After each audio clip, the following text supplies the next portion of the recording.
ഭീകരവിരുദ്ധ പ്രതിജ്ഞയും പ്രതിഷേധവും സംഘടിപ്പിച്ചു. പഹൽഗാമിലുണ്ടായ ഭീകരാക്രമണം ഓരോ ഇന്ത്യക്കാരനു നേരെ ഉള്ളതാണെന്നും ഭീകരതയെ അടിച്ചമർത്താൻ രാജ്യം ഒറ്റക്കെട്ടായി പോരാടണമെന്നും ആ പോരാട്ടത്തിൽ മുന്നിൽ നിന്ന് നയിക്കാൻ ഓരോ കോൺഗ്രസ് പ്രവർത്തകനും ഉണ്ടാകുമെന്നും കളമശ്ശേരി ഈസ്റ്റ് വെസ്റ്റ് മണ്ഡലം കമ്മിറ്റികളുടെ നേതൃത്വത്തിൽ HMT കവലയിൽ സംഘടിപ്പിച്ച ഭീകരവിരുദ്ധ സംഗമത്തിൽ കോൺഗ്രസ് പ്രവർത്തകർ പ്രതിജ്ഞയെടുത്തു. സംഗമം ബ്ലോക്ക് പ്രസിഡന്റ് മധു പുറക്കാട് ഉദ്ഘാടനം ചെയ്തു.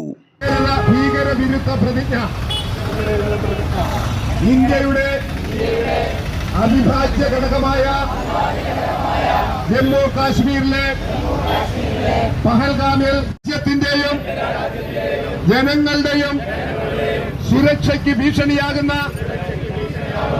ഒന്നും മനസ്സ വാച കർമ്മണ എന്നിൽ നിന്നുണ്ടാകില്ല. യുദ്ധത്തിൽ തളരാതെ പോരാടേണ്ട സമയമാണിതെന്ന് ഞാൻ തിരിച്ചറിയുന്നു.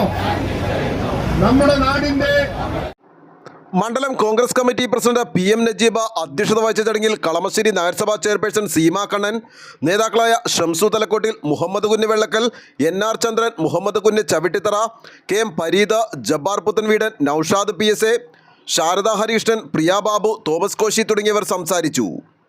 ന്യൂസ് ബോക്സ് ലൈവിന് വേണ്ടി സനൂപ് കളമശ്ശേരി.